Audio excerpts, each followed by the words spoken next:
বন্ধুরা, সৌদি আরবের crown Prince পাকিস্তানকে ইসলামের নতুন পাঠ পড়ালো। পাকিস্তানের কট্টরপন্থীদের সৌদি আরব দিল চরম শিক্ষা, যেটা শুনে 25 কোটি পাকিস্তানিদের সাথে সাথে ওখানকার মৌলানাদেরও রাতের ঘুম ছুটেছে। বন্ধুরা, আপনারা জানলে অবাক হবেন, পাকিস্তানি মৌলানাদের মুখে সপাটে চড় মারল সৌদি প্রিন্স। পাকিস্তানে ইসলামের দোকান চালানো কট্টরপন্থীদের বিরুদ্ধে সার্জিক্যাল স্ট্রাইক হলো আর একবার। বন্ধুরা, পুরো বিষয়টা জানার জন্য ভিডিওটা শেষ পর্যন্ত দেখুন এবং এই ভিডিওতে আপনারা আরো একটি বিষয় জানতে পারবেন। পৃথিবীর এমন 7টি দেশের কথা বলবো যেখানে মসজিদকে সম্পূর্ণভাবে নিশ্চিহ্ন করে দেওয়া হয়েছে এবং একটাও মসজিদ তৈরি করতে দেওয়া হয়নি। তাহলে চলুন শুরু করা যাক। বন্ধুরা, কদিন আগে পাকিস্তানের লাহোরে এক মহিলা police officer ASP Zahid Safir Banu এক মহিলাকে কট্টরপন্থীদের হাত থেকে বাঁচিয়েছেন। আসলে সেই মহিলা যে পোশাক পরেছিল তাতে আরবি ভাষায় কিছু লেখা ছিল, যার মানে হচ্ছে খুবসুরত, অর্থাৎ খুব সুন্দর। কিন্তু পাকিস্তানিদের মনে হয়েছে ওই পোশাকে কোরআনের কোনো আয়াত লেখা আছে, তাই তারা সেই মহিলাকে মেরে ফেলার চেষ্টা করে। আর ঠিক তখনই সেই মহিলা পুলিশ অফিসার পাকিস্তানি জনতাকে শান্ত করে ওই মহিলার প্রাণ বাঁচায়। এরপর সৌদি আরব সরকার ওই মহিলা পুলিশ অফিসারের খুব প্রশংসা করেন এবং পাকিস্তানি কট্টরপন্থীদের দিয়েছেন চরম হুঁশিয়ারি। এরপর সৌদি আরবের রাষ্ট্রদূত সেই মহিলা পুলিশ অফিসারের সাথে দেখা করেন এবং মহিলার সাহসের প্রশংসা করেছেন। এর সাথে সাথে তাকে সৌদি আরব যাওয়ার জন্য আমন্ত্রণও জানিয়েছেন।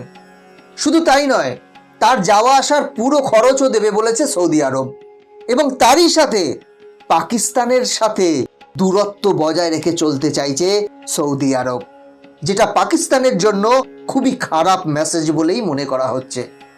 বন্ধুরা, এর পরেও কি পাকিস্তান শুধরাবে? আপনাদের কি মনে হয়? কুকুরের লেজ কি সোজা হয় কখনো? কমেন্ট করে অবশ্যই জানাবেন। বন্ধুরা, এবার বলবো সেই 7টি দেশের সম্পর্কে যেখানে একটিও মসজিদ নেই।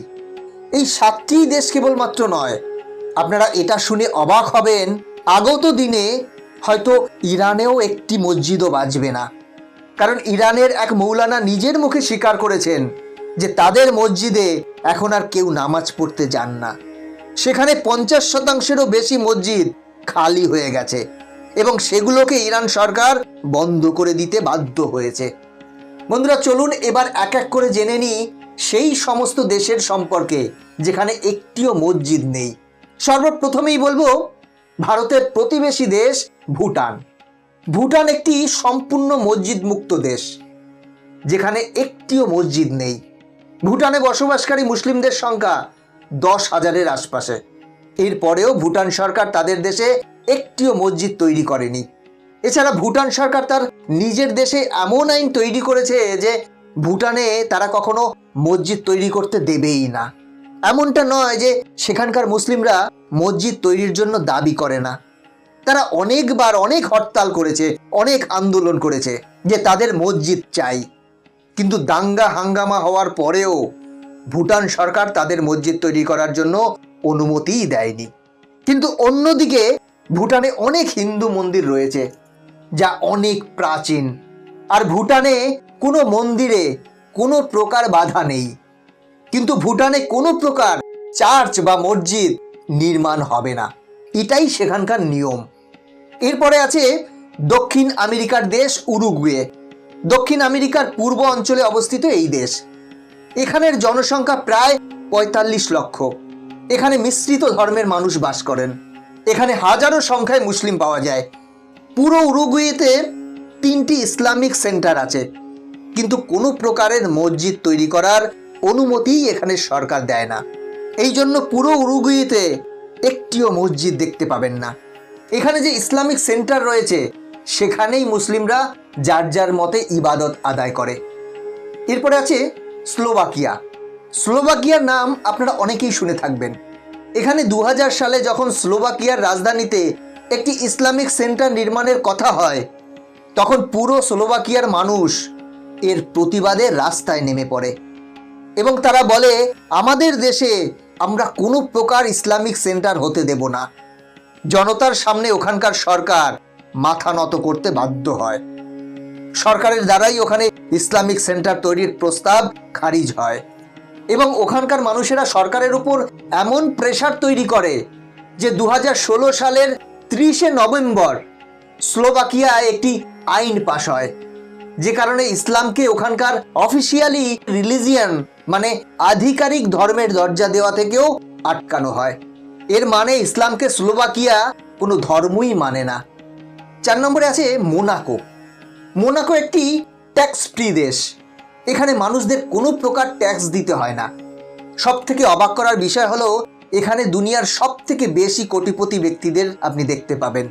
আর এই দেশটি ফ্রান্স ও ইতালির মাঝখানে অবস্থিত। এখানে পুরো মোনাকোতে একটিও মসজিদ দেখতে পাবেন না। এখানের মুসলিমরাও অনেক ধনী, কিন্তু এখানে কোনো মসজিদ নেই। এখানে কেবলমাত্র চার্চ নির্মাণের অনুমতি আছে, মসজিদ তৈরির কোনো পারমিশন এখানে নেই। তাতে এখানের মুসলিমরা যতই ধনী হোক না কেন। 5 নম্বরে আছে ইস্টোনিয়া। ইস্টোনিয়া নাম আপনারা কম বেশি সকলেই শুনে থাকবেন। ইস্টোনিয়াতে মোটামুটি 4 থেকে 5 হাজার মুসলিম থাকেন, কারণ 2011-তে যখন জনগণনা হয়েছিল তখন 1,500 মুসলিমের আবাদি ছিল এখানে। কিন্তু এখানে কোনো রকম মসজিদ তৈরির অনুমতি সেখানকার সরকার দেয়নি। তবে এখানে ইসলামিক কালচার সেন্টার অবশ্যই আছে। এখানে সরকার বলেন যদি আপনারা নামাজ পড়তে চান তাহলে সেখানেই নামাজ পড়তে পারেন, কিন্তু এই দেশে কোনো প্রকার মসজিদ তৈরির অনুমতি দিতে পারবো না।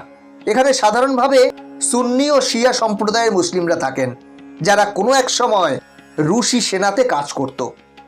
6 নম্বরে আছে সান মারিনো। সান মারিনো একটি ছোট্ট দেশ। এখানে জনসংখ্যা 35,000-এর আশেপাশে। এখানে 95% মানুষ ক্যাথলিক ও ইসাইদের সাথে সাথে এখানে ইহুদিরাও থাকে, কিন্তু এখানে কোনো মুসলিমদের থাকার অনুমতি নেই। এই কারণে সান মারিনোতে আজ পর্যন্ত একটিও মসজিদ তৈরি হয়নি। Number 7, Vatican city. Vatican city সম্পর্কে জানে না এমন মানুষ পাওয়া খুবই দুষ্কর। এখানে ইসাইদের সব থেকে প্রমুখ তীর্থস্থল। ভাবুন একবার, ইসাইরাও এমন ব্যবস্থা করেছে যে তাদের ধর্মস্থলের আশেপাশে একটিও মসজিদ থাকবে না বা তৈরি করতে পারবে না। আর কেবলমাত্র মুসলিমই নয়, অন্য যে কোনো সম্প্রদায় তাদের তীর্থক্ষেত্র এখানে তৈরি করতে পারবে না। আর অন্যদিকে হিন্দু, যাদের হাজার হাজার মন্দির ভেঙে তার উপর মসজিদ বা দরগা তৈরি করা হয়েছে, যেমন কাশী, মথুরা, সোমনাথ, উজ্জয়িনী, অযোধ্যা, প্রতিটা জায়গায় দেখুন। আর যেখানে দখল করতে পারেনি তার আশেপাশে কোথাও না কোথাও মাজার বা মসজিদ তৈরি হয়েছে। বন্ধুরা, আজকের ভিডিওটা এখানেই শেষ করছি। এই বিষয়ে আপনাদের কি মতামত কমেন্ট করে অবশ্যই জানাবেন। পরবর্তী ভিডিও দেখার জন্য চ্যানেলটি সাবস্ক্রাইব করে বেল আইকনটি প্রেস করে রাখবেন। ভালো থাকবেন, সাথে থাকবেন।